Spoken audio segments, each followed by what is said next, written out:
E eu vou pedir para vocês assim ter um pouquinho de paciência, porque é um texto um pouquinho grande, mas é importante para a gente entender a história que eu quero narrar para vocês hoje à noite. Então, o texto se encontra no Evangelho de Marcos, no capítulo 5, a partir do verso 1. Vocês conseguem ler daí de longe? Dá para ler?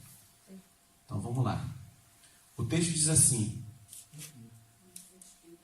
eles atravessaram o mar e foram para a região dos Gerazenos. Quando Jesus desembarcou, um homem com um espírito imundo veio dos sepulcros ao seu encontro. Esse homem vivia nos sepulcros e ninguém conseguia prendê-lo, nem mesmo com correntes, pois muitas vezes lhe havia sido acorrentado os pés e mãos, mas ele arrebentara as correntes e quebrara os ferros de seus pés. Ninguém era suficientemente forte para dominá-lo. Noite e dia, ele andava gritando e cortando-se com pedras entre os sepulcros e nas colinas. Quando ele viu Jesus de longe, correu e prostrou-se diante dele e gritou em alta voz: que queres comigo, Jesus, Filho de Deus Altíssimo? Rogo-te, por Deus, que não me atormentes. Pois Jesus lhe tinha dito: sai deste homem, espírito imundo. Então Jesus lhe perguntou: qual é o teu nome? Meu nome é Legião, respondeu ele, porque somos muitos. E implorava Jesus com insistência que não os mandasse sair daquela região. Uma grande manada de porcos estava pastando numa colina próxima.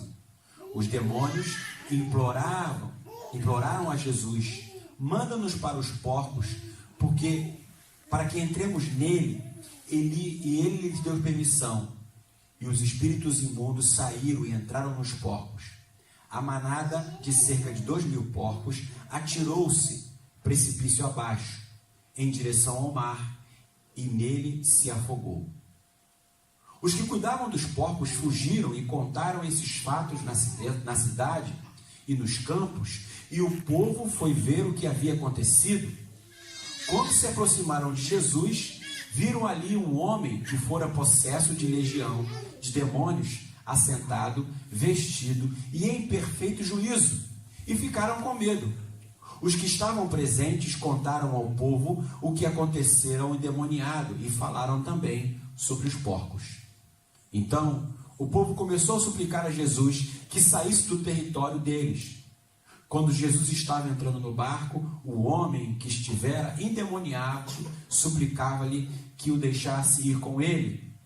Jesus não permitiu, mas disse: vá para casa, para sua família, e anuncie-lhes quanto o Senhor tem feito por você e como teve misericórdia de você. Então, aquele homem se foi e começou a anunciar em Decápolis o quanto Jesus tinha feito por ele. Todos ficavam admirados. Vamos orar um pouquinho mais, gente? Espírito Santo de Deus, clamamos pela tua presença entre nós e que tu possa iluminar as nossas mentes e os nossos corações. Queremos te pedir que a tua palavra possa não apenas entrar na nossa mente e no nosso coração, mas que essa palavra possa produzir transformação em nós. Espírito Santo, que essa palavra possa nos encher, nos abrindo os olhos da mente para enxergar as verdades espirituais que estão por trás desse texto. Te agradecemos pela tua palavra, te agradecemos pelo teu amor, te agradecemos pelo teu poder nas nossas vidas. No nome de Jesus. Amém, Senhor.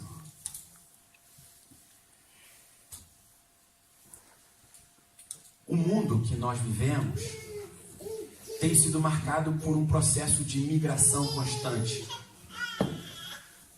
Pessoas que saem das suas terras, da sua moradia, da sua cidade, vão para outros lugares. essas pessoas saem da sua cidade para ir para outros lugares a fim de encontrar nesses outros lugares uma melhor condição de vida. Grande parte das pessoas que estão morando na Europa, que não são daqui, vieram para cá porque estão em busca de uma melhor condição de vida econômica, uma melhor condição de vida profissional, uma melhor condição de vida de saúde, de segurança. E por isso muitos vêm para cá, porque aqui na Europa, pelo menos na Áustria, Alemanha e na maioria dos países europeus, o Estado nos dá uma segurança muito importante para que a gente tenha uma vida boa. O grande problema, e o que eu não sei se vocês pararam para observar, é que o continente europeu, se por um lado é um continente onde nos promove a maior segurança, melhor condição de vida, melhores oportunidades para a gente viver, por outro lado, é justamente no continente europeu que cresce cada vez mais o número de pessoas que deixam de ter ou perdem o interesse por Deus. O crescimento de pessoas que passam a não ter mais interesse por Deus é algo assustador. E uma das razões, e talvez a razão principal que tem feito com que isso aconteça, é porque o que nos leva a aproximar de Deus são as necessidades da vida. São as lutas que a gente tem que enfrentar, financeira, econômica. E quando a gente vive num continente, ou num país, onde esses problemas praticamente não existem, automaticamente Deus começa a se tornar desnecessário na vida das pessoas. Ou ele deixa de ser uma prioridade na vida das pessoas. E aí o Estado, passa a ser aquilo mais importante para as pessoas. Quando alguém tem algum problema de conflito, ela liga para a polícia. E aí a polícia, quando diz que a polícia vem, todo mundo tem medo da polícia. O respeito pela polícia é uma coisa impressionante aqui na Alemanha e na Áustria. E por quê? Porque o Estado produz segurança.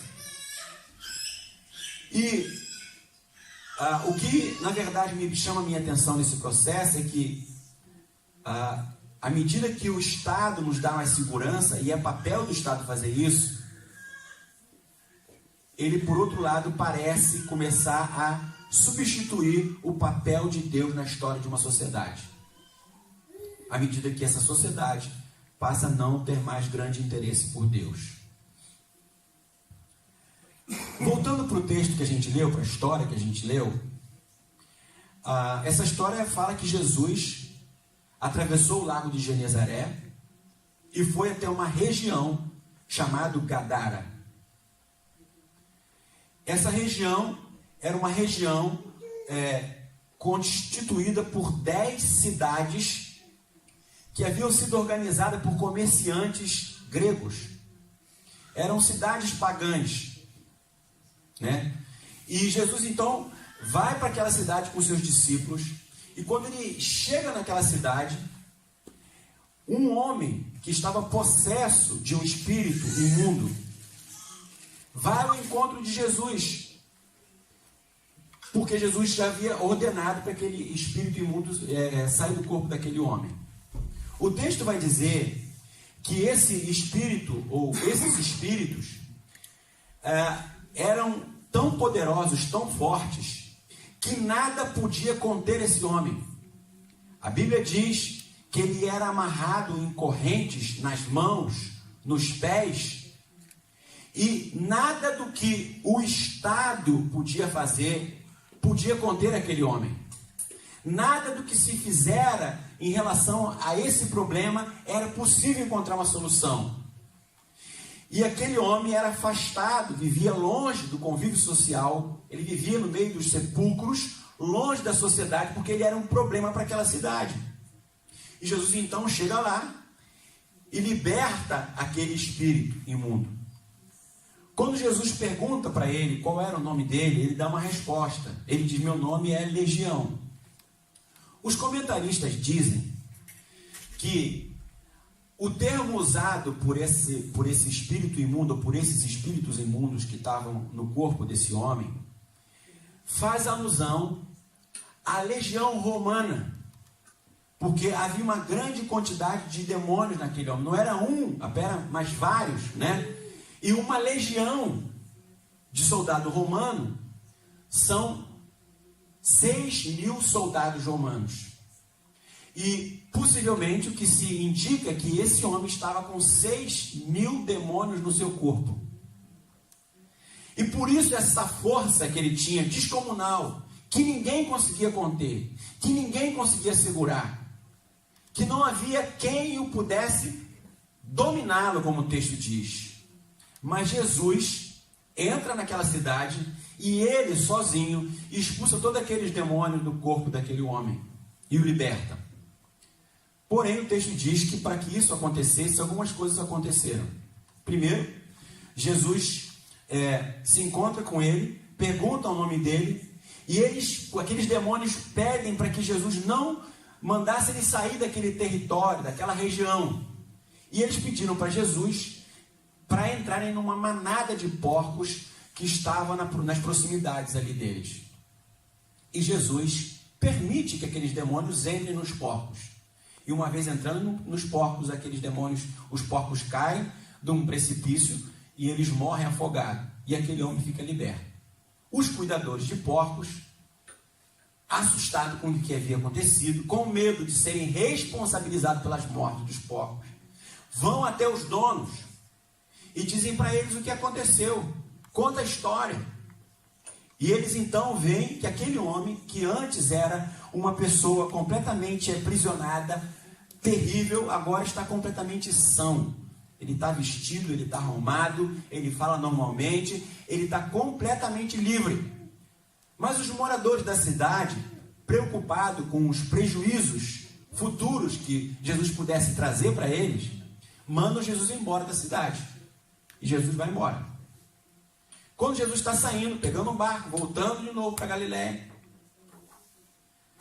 o texto diz que aquele homem que antes tivera possesso, agora livre, pede para Jesus para seguir Jesus. Jesus diz: não, você não vai me seguir.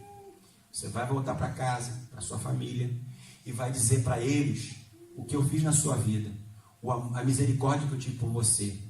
E ele então volta e diz o texto que ele não apenas pregou para sua família, mas ele pregou em toda Decápolis, né?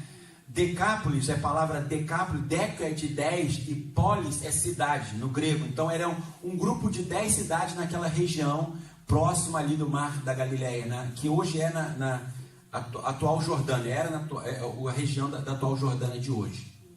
Muito bem. Como eu falei para vocês no começo, o que tem levado as pessoas a se distanciarem de Deus, sobretudo no continente europeu, é o fato dessas pessoas não terem necessidade de muitas coisas. E quando a gente não tem muita necessidade, Deus passa a não ser necessário. Observem vocês que quando a gente está passando por luta, todo mundo, até o ateu, vai pedir ajuda para Deus. Quando as coisas fogem do controle, quando a gente está no hospital, pelo menos a maioria das pessoas lembram de Deus, aceitam pelo menos receber alguma coisa a parte de Deus. Mas quando tudo está bem, via de regra, a gente vive como se Deus não fosse necessário. Então, o que eu quero chamar a atenção para vocês é que, infelizmente, me parece que há uma tentativa espiritual do Estado assumir o papel que Deus tem na vida de cada ser humano.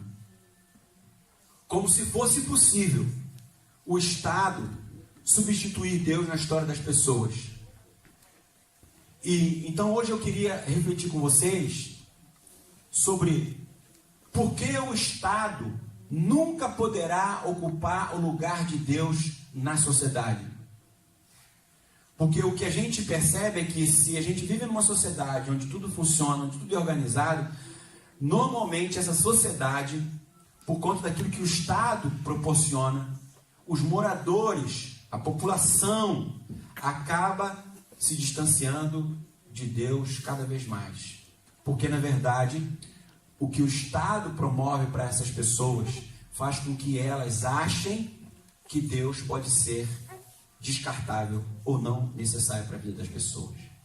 Mas nesse texto, Jesus nos ensina que não existe sociedade, por mais bem organizada, mais bem estruturada que seja, que possa abdicar de Deus na sua vida.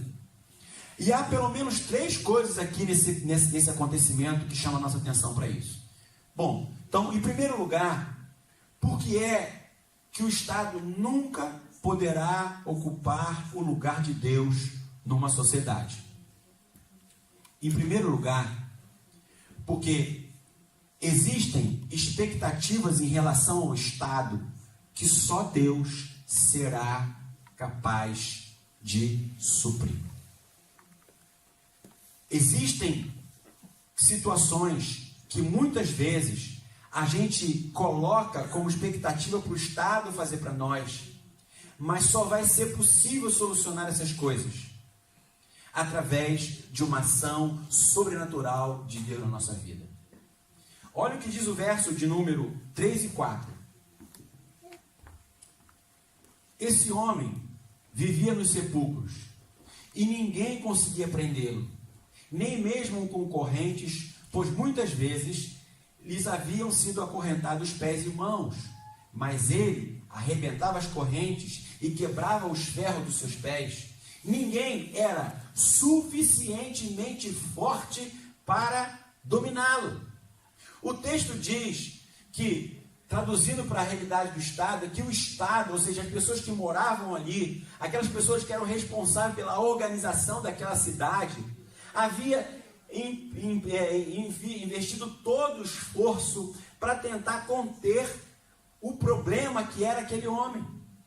Eles amarravam em corrente as mãos, os pés, eles colocavam aquele homem fora do meio das pessoas, mas diz o texto que nada era possível para conter aquele homem.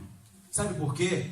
Porque o problema que aquele homem tinha só era possível solucionar através de uma ação sobrenatural de Deus na vida daquele homem, daquela cidade. O que a gente percebe nesse texto é que, assim como essa cidade de Gadara havia investido todos os esforços para conter o problema que era aquele homem, eles não conseguiram êxito. E o que nós vemos muitas vezes é que muitas pessoas estão olhando para o Estado, achando que ele vai conseguir dar solução para todos os nossos problemas. Achando que o que a gente precisa é ter algumas coisas aqui e ali e a gente vai conseguir sobreviver. Só que existem coisas que fogem, que está para além do poder do Estado. O livro de Romanos, no capítulo 13, diz que Deus estabeleceu o Estado, ou as autoridades, para ser uma espécie de freio contra o mal. Né? Romanos 13 diz lá que Deus constituiu as autoridades, os governantes, foi Deus quem constituiu, para aquele freio mal, a violência, a maldade. Mas mesmo o Estado tem os seus limites. Mesmo o Estado, com toda a sua capacidade, com a sua estrutura, por melhor que seja em qualquer lugar do mundo, existem coisas que estão para além do Estado. E só através do poder de Deus essas coisas podem ser vencidas. De fato, é muito bom a gente viver numa cidade onde as leis funcionam, onde a ordem funciona, aonde você tem uma saúde boa, aonde você não tem violência, aonde você tem uma série de coisas maravilhosas. Mas nós não podemos achar que a Alemanha, que a Áustria, que a Itália, que a Suíça é o céu. Não é o céu. Jesus disse que o mundo jaz no maligno. O que Jesus disse é o seguinte, que nós vivemos dentro de uma sociedade sobre a influência do mal, e o mal espiritual. Ou seja, um mal que está longe da mão do Estado. E só o poder de Deus pode intervir e mudar essa história. O que a gente vê aqui é que Jesus muda a história daquela cidade por causa do poder sobrenatural dele. Queridos, existe muita gente que está achando que não precisa de Deus porque acha que tem tudo que precisa. Até o momento que ela se deparar com algo que é maior do que ela, maior do que o Estado. É muito bom a gente desfrutar de tudo que Deus tem nos proporcionado morando aqui na Europa. Mas nós não podemos nos enganar achando que não existem coisas que o Estado, que é maior do que o Estado. Aquele homem preso, acorrentado, todos os esforços foram investidos para tentar mantê-lo aprisionado, mas não foi possível, porque aquele não era um problema natural, era um problema de ordem sobrenatural. Às vezes as pessoas acham que, como se costuma acontecer, pelo menos na Áustria, né? Depois de 2 anos, você vai para o COA, nunca pronunciei esse negócio direito. COA, é terrível esse nome. E aí a pessoa vai lá, fica 3 semanas, descansa e volta. Que bom, maravilhoso. Eu também gostaria disso, é uma espécie de um spa, né? Só que existem questões que o COA não dá solução. É bom a gente ter psicólogos para a gente poder buscar ajuda psicológica. É muito bom. Mas existem coisas que os psicólogos não têm respostas. É muito bom a gente procurar um psiquiatra, tomar medicamento e ser tratado. Mas existem questões que estão para além da psiquiatria. E o que a gente vê aqui é que Jesus mostra que o Estado, por melhor que seja, nunca vai poder prescindir ou abrir mão de Deus na sua história. O que eu quero dizer para vocês aqui é o seguinte: nunca se esqueçam que Deus precisa estar sempre em primeiro lugar na nossa vida. Porque só Ele dá sentido e significado para o nosso coração. Se Jesus não tivesse entrado na história desse homem, ele não estaria liberto. Ele estaria ainda em correntes, aprisionados. Segundo lugar, porque o Estado nunca poderá ocupar o lugar de Deus na sociedade? Porque os valores materiais nunca serão mais importantes do que os valores espirituais. É muito interessante isso, né? Olha o que diz lá o verso 14 e 17. Os que cuidavam dos porcos fugiram e contaram esses fatos na cidade e nos campos, e o povo foi ver o que havia acontecido. Quando se aproximaram de Jesus, viram ali um homem que fora possesso da legião de demônios, assentado, vestido e em perfeito juízo, e ficaram com medo. Os que estavam presentes contaram ao povo o que acontecera ao endemoniado, e falaram também sobre os porcos. Então o povo começou a suplicar que Jesus saísse do território deles. É muito interessante que a razão que Jesus é tirado, é expulso daquela cidade, apesar do grande bem que ele havia feito, foi por causa daqueles porcos que morreram.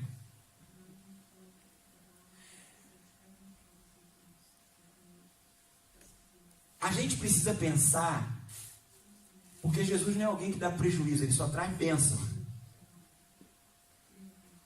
Jesus é alguém que só traz bênção para a nossa vida, ele não traz prejuízo. E a pergunta é, por que Jesus permitiu que aqueles demônios entrassem naqueles porcos? E por que ele permitiu que aqueles porcos morressem? Essa talvez seja a pergunta que a gente tem que fazer. Quando Jesus permite que aqueles demônios entrem naqueles porcos, o que Jesus estava mostrando para eles é que a condição deles era de miséria como dos porcos. E Jesus estava dizendo o seguinte para eles: olha, o que eu quero dizer para vocês é que para vocês o bem, o dinheiro, o material é mais importante do que vida, do que pessoas. Jesus sabia da reação daquelas pessoas. Aquilo não foi uma coisa que Jesus não pensou. Como eu sempre digo, Deus não tem plano B. Quem tem plano B somos eu e você, que calculamos mal, pensamos mal, organizamos mal, somos surpreendidos. Deus nunca é surpreendido. Tudo que Ele faz, Ele sabe exatamente o que vai acontecer.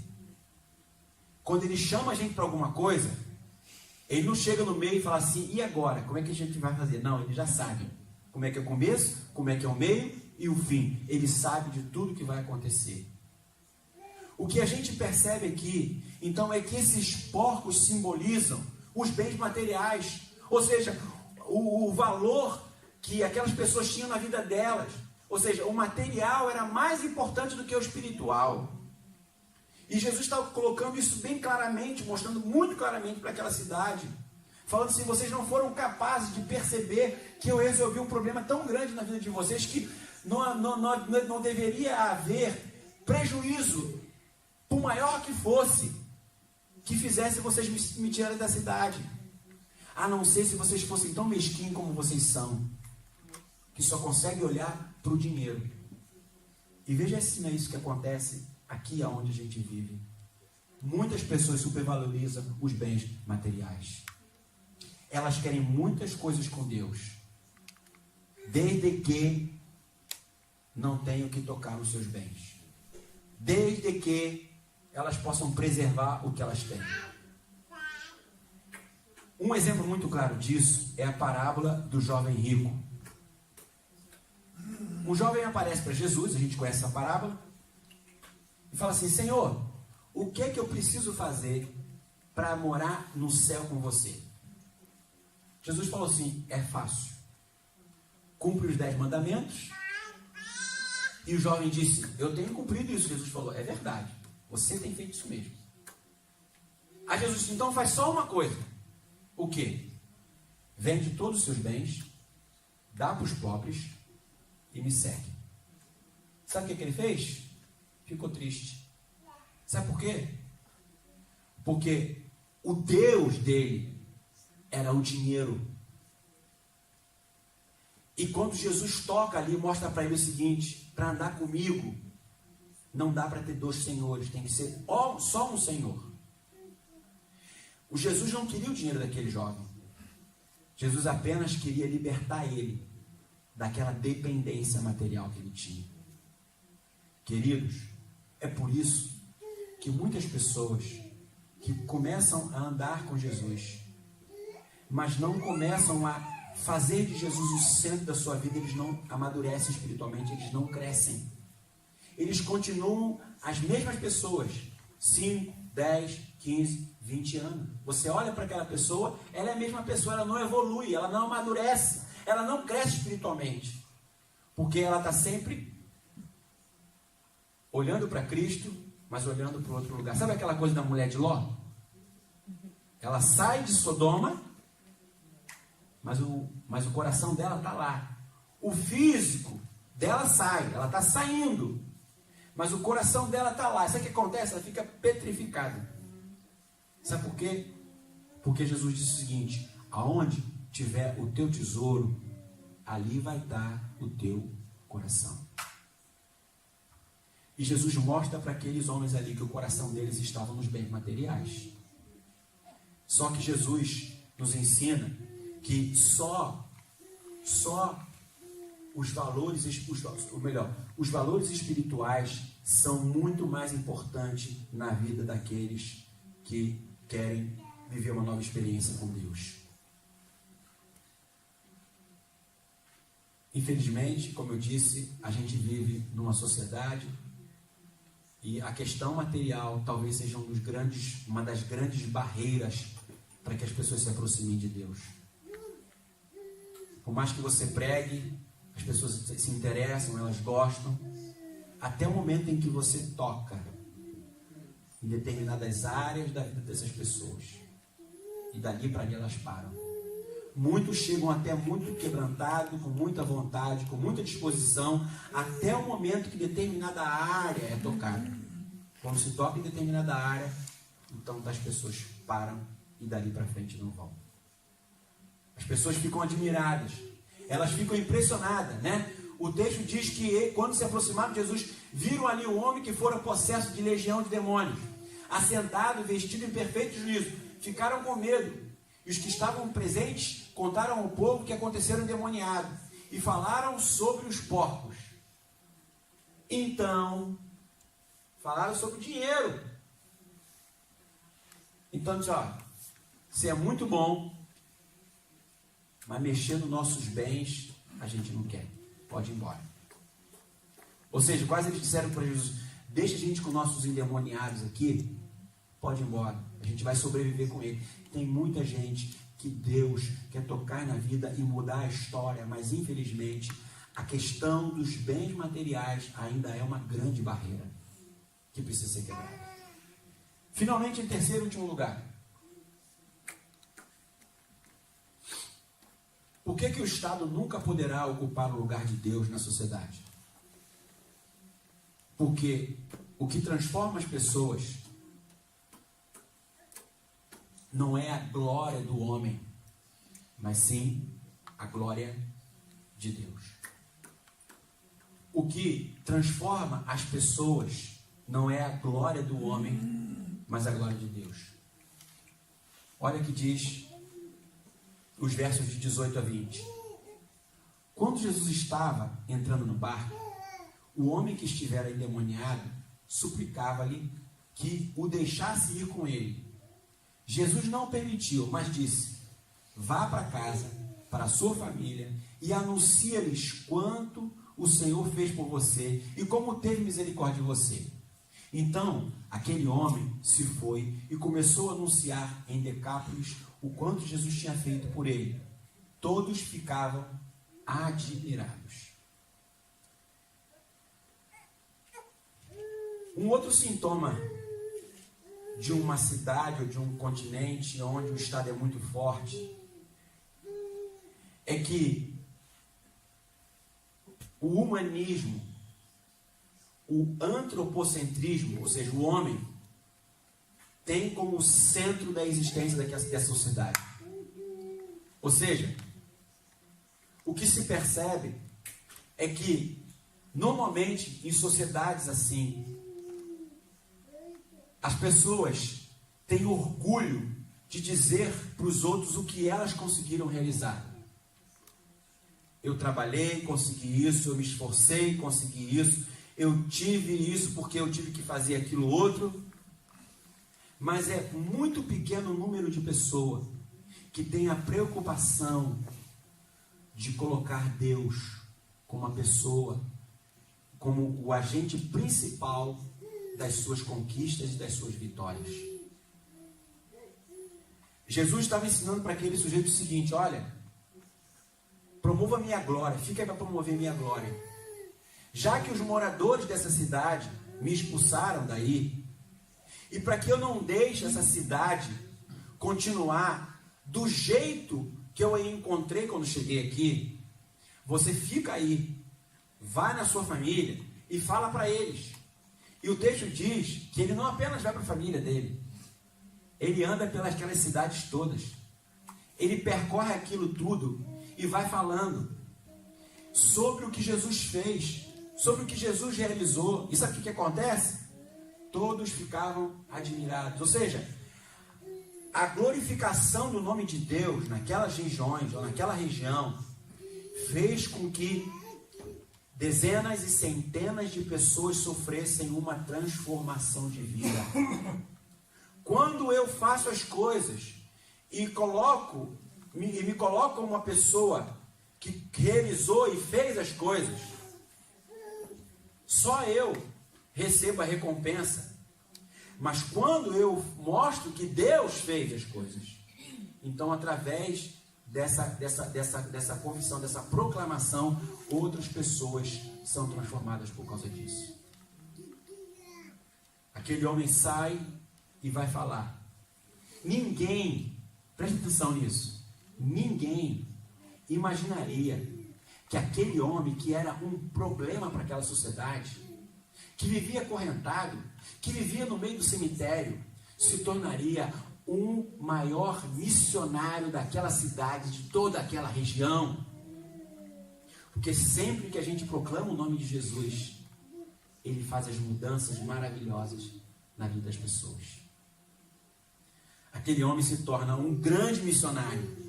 Aquele homem que antes era excluído, que vivia à margem da sociedade, aquele homem que era olhado como alguém que tinha que ser preso, que tinha que ser acorrentado, agora é visto com respeito, agora é visto com admiração, agora é alguém que toca na vida das pessoas e muda a vida delas.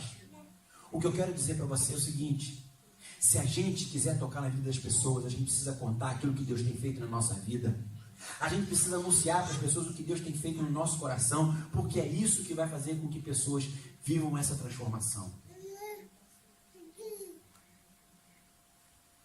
Infelizmente, parece que alguns enchem a boca para falar do que fizeram, mas têm vergonha de falar das coisas que Deus tem feito na sua vida. Eu sei que você às vezes fica constrangido, né? Eu trabalho numa empresa aqui em Adnet, né? Como Lifa, né? Mas na verdade eu sou um Ausfacher. e eu percebo que você quase não tem espaço para Deus. Mas eu não quero nem saber. Eu estou sempre brincando, apesar de ser, às vezes, meio pancado, né? Mas eu estou sempre brincando e falo, poxa, graças a Deus que deu tudo certo. Quando as coisas são, Gott sei Dank, Gott sei Dank. Minha chefe sempre me pergunta como é, Gott sei Dank, alles perfeito. Gott immer mir Hilfe. Então, eu percebo que ela às vezes olha para mim assim e fala assim, acho que esse cara é meio doido. Num certo sentido eu sou. A Bíblia diz que as coisas de Deus é loucura para os homens, né? Então a gente tem um tom de loucura, mas é uma loucura que aos olhos de Deus é bem saudável, né?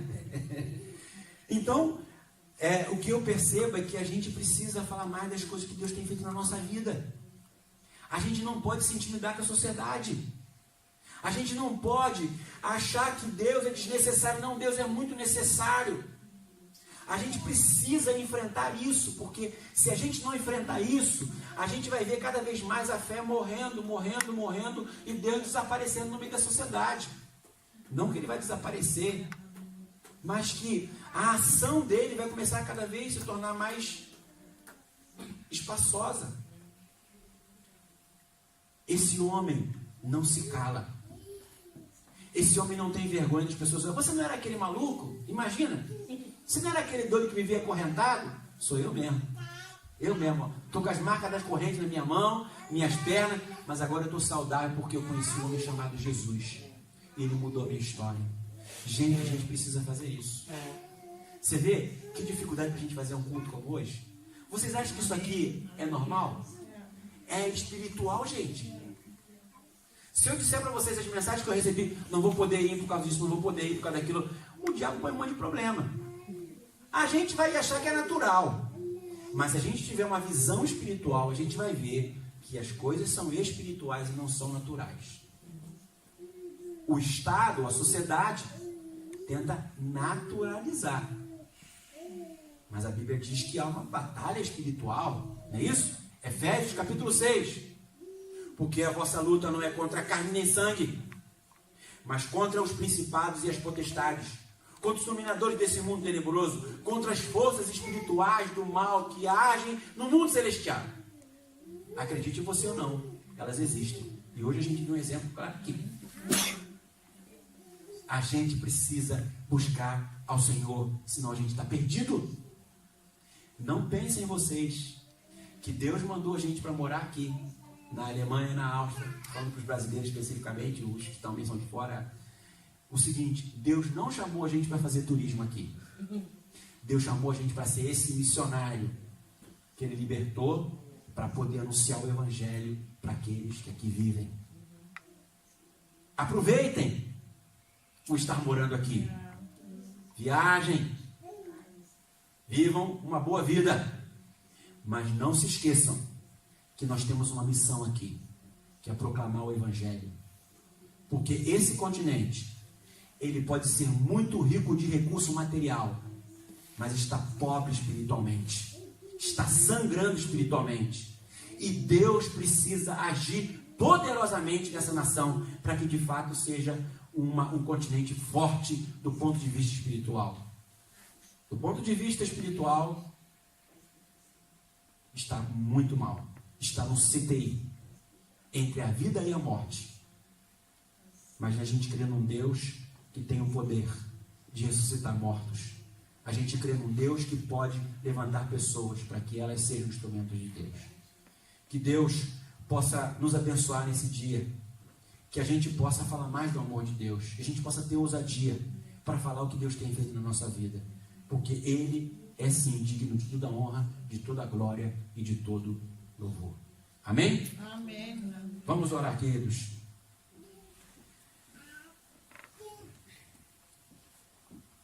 Jesus, a gente está aqui nessa noite muito grato a Ti. Somos uma gota no meio do oceano. O que é um grupo de pessoas como esse diante de um continente tão grande como a Europa? Talvez, se a gente olhar para a história que a gente acabou de ouvir, ninguém imaginava que aquele louco que vivia acorrentado com os pés e com as mãos, que era colocado nos sepulcros, que vivia longe da sociedade, viria a se tornar o maior missionário de toda aquela região. Por isso, nessa noite, eu quero te pedir, em nome de Jesus, que o Senhor nos use com o mesmo poder e a mesma graça, que o Senhor use a nossa vida para ser missionário nesse continente, Senhor. Senhor, Tu sabes o quanto tem sido difícil a gente viver aqui, Senhor. Nós que conhecemos o Senhor, nós que sabemos que o bem material não é tudo na vida. Tu sabes o quanto tem sido doloroso, Senhor. Mas nós sabemos também que nós estamos aqui porque Tu tens um propósito para a vida de cada um de nós. E nessa noite eu quero te pedir, em nome de Jesus, que Tu nos levante como Teus instrumentos, como arautos do Senhor, como aqueles que anunciam, que proclamam o Evangelho. Nos usa no nosso trabalho, Senhor, que a Tua luz possa brilhar através de nós, e que as pessoas possam ter interesse na nossa vida, não por causa da cultura que a gente vem, mas por causa do Deus que a gente serve. Me usa no trabalho onde eu estou, usa cada um aqui, Senhor, aonde eles estão desempenhando as suas funções, as suas atividades, e que através das nossas vidas muitos possam vir a Te conhecer. Senhor, aviva a igreja evangélica alemã, a igreja evangélica austríaca, a igreja evangélica do continente europeu. Aviva em nome de Jesus. Levanta, Senhor, grupos de brasileiros que moram na Áustria, na Alemanha, pessoas que já tiveram contato com Deus, pessoas que já viveram uma fé forte com Deus e que hoje estão deslumbrados com a mentira material do continente europeu. Ah, Senhor, desperta o Teu povo, porque estamos vivendo no final dos dias, porque estamos vivendo dias em que o Senhor diz que não suportarão ouvir a palavra, em que o Senhor disse que o amor se esfriará de quase todos.